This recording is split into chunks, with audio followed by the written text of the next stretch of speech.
Welcome to Jeremiah's Porch Talks. This is where we take a few minutes and talk about leadership and life, right from my front porch in Sykesville, Maryland. Rain or shine, this is a time for us to reflect, reset, and get ready for whatever comes next in our respective journeys. I'm Jeremiah. Thanks for joining. Today, I'm in wonderful Columbus, Ohio, getting ready to go to the Sonic Temple Festival. Rock on, baby. And I wanted to chat with you about how knowing yourself is an invitation to challenging your own beliefs.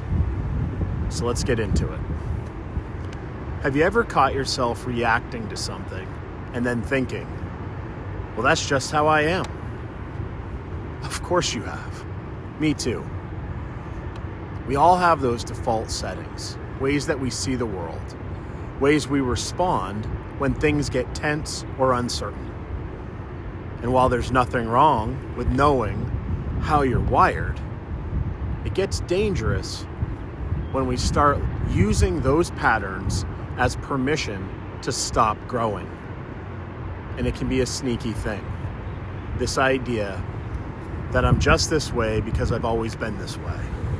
Before you know it, you're walking straight into what is called a self-fulfilling prophecy. You expect someone to let you down, so you hold back. And sure enough, the distance between the two of you grows. You assume you're not good with conflict, so you avoid the tough conversation, and things stay broken. That's why I believe it's not just important to know what your tendencies are, it's critical to challenge them. Now, I do love a good assessment, whether that be Myers-Briggs, StrengthsFinders, or FIRO-B.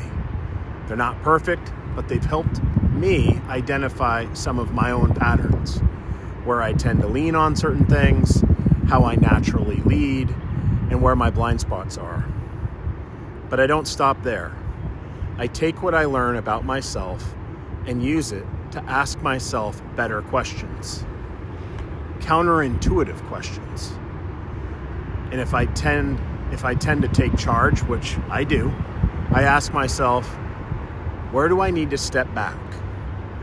And if I'm wired to engage with conflict, which I am, I ask, how do I need to deal with this current battle right now? I also make sure that I've got a circle of people around me, a few mentors who see the world differently than I do, people that I trust, will challenge my thinking, especially when I'm convinced that I have things all figured out. Because here's the deal. Bias lives in those unexamined places in our lives. In leadership, real, humble, empathetic leadership starts with taking a hard look at yourself. So today's challenge is this. What's one belief or bias that you've been carrying that might be shaping how you react to things? And what's one person or one tool you can lean on to challenge it this week? Because we grow when we stretch ourselves. And sometimes the best way to grow is to question the very ground that we're standing on. That's it for today. Thanks for spending a few minutes with me on Jeremiah's Porch Talks. Rain or shine, I'll see you next time. And always remember to keep the most important things.